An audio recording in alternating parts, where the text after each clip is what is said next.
Islamabad high court के decision पे कि मेरी जो इलीगल किडनैपिंग या इलीगल अरेस्ट और रादर किडनैपिंग की गई थी वो क्यों हुई, किस तरह हुई, कौन मुलव्विस थे उनमें, ये सारी चीज़ें इन्वेस्टिगेट करेगा कमीशन।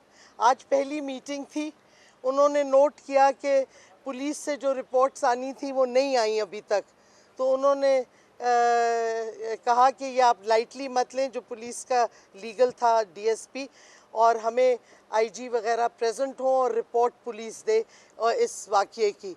और उन्होंने मेरे से पूछा कि आप क्योंकि अभी पुलिस रिपोर्ट्स और कोई रिपोर्ट्स नहीं आई तो आप कुछ वैसे कहना चाहती हैं।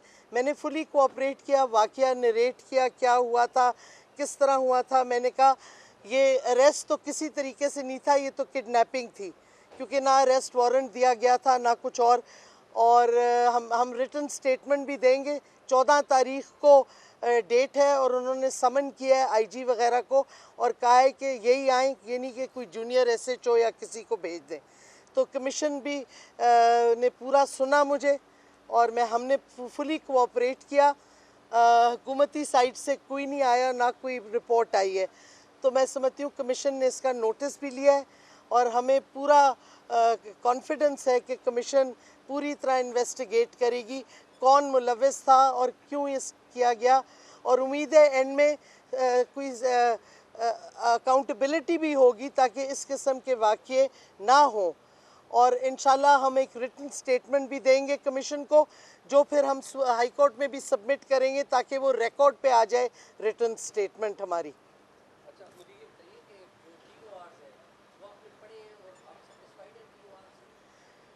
हमने आज उन्होंने हमें पढ़ के सुनाए, हमें कॉपी भी दे दी है और by and large we are satisfied with the TORs।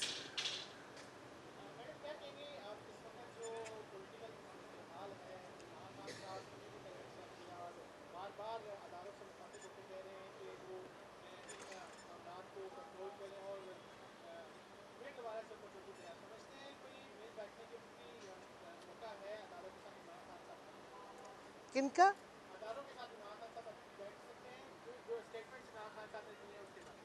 देखिए, दो चीज़ें हैं। हम चाहते हैं कि ये असेंबलीज तो अब एक मजाक ही बन गई हैं क्योंकि लार्जेस्ट पार्टी निकल आई है उस असेंबली से। हम समझते हैं कि डेट इलेक्शन की दी जाए ताकि जो भी कदम उठानी है पाकिस्तान की मईशत को फिर ठीक करने की। 3 महीने में इन्होंने तो तबाही फेर दी है, तो वो जो इलेक्टेड रिप्रेजेंटेटिव्स हैं वो आके फिर एक्शन लें, पॉलिसीज़ बनाएं।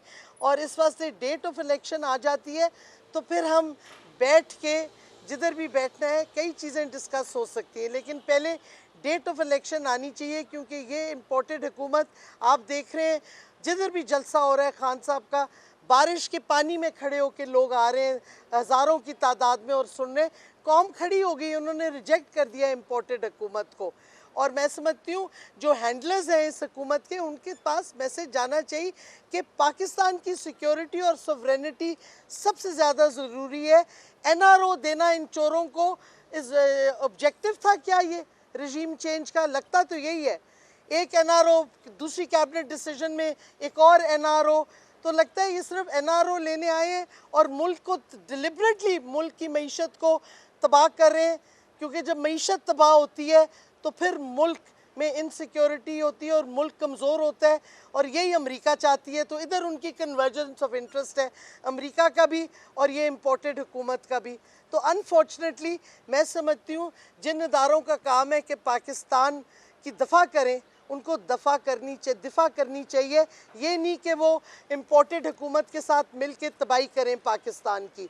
तो ये सवाल हमारा पहले भी था, अब भी है उन इदारों से, उन हैंडलर्स से कि क्या आप एक्चुअली चाह रहे हैं पाकिस्तान को इस तबाही के रास्ते पे जो जा रही है, क्या आप चाहते हैं, क्या आपका इवेंचुअल एम है? क्या हमने इजराइल को तस्लीम करना है? क्या हमने हिंदुस्तान के साथ ट्रेड करना है? कश्मीरियों की जो जानें गई हैं उनको हमने भूल जाना है सारा कुछ? क्या ये आप चाहते हैं?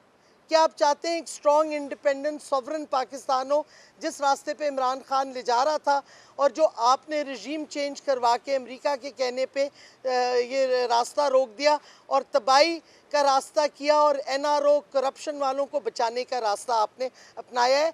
आप प्लीज़ फिर से इस पे सोचिए। शुक्रिया। डिपेंड्स ऑन द सवाल।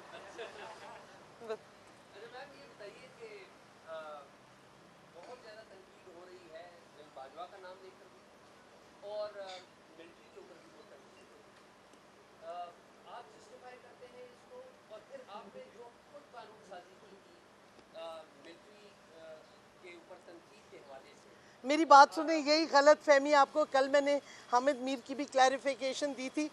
फ़ारूक नसीम ने एक क्लॉज डाला था क्रिमिनल लॉ रिफॉर्म का बिल जो हमारा था, जिसमें वो एक ऐसी प्रोटेक्शन दे रहे थे कि आप फ़ौज का नाम भी लें तो आप 5 साल जेल में जाएं।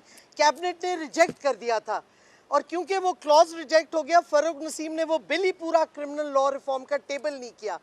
दूसरा, एक अमजद न्याजी की प्राइवेट मेंबर बिल था, वो इंटीरियर कमेटी ने अप्रूव किया लेकिन वो असेंबली में नहीं वोटिंग के लिए पेश हुआ क्योंकि हुकूमत ने अमजद न्याजी को कहा था कि हम नहीं इसको एक्सेप्ट करते। प्राइवेट मेंबर बिल कैबिनेट के पास नहीं जाते, चाहे रूलिंग पार्टी का भी प्राइवेट मेंबर हो। तो इस वास्ते ये क्लियर कर दें, हमने कोई ऐसा कानून नहीं बनाया था, हम किसी का नाम नहीं लेते, हम किसी के इदारे को नहीं कर रहे, अटैक कर रहे। देखिए, इदारों की, हम सब इदारों की इज्जत करते हैं, लेकिन भाई मुझे बात ख़त्म करने दें।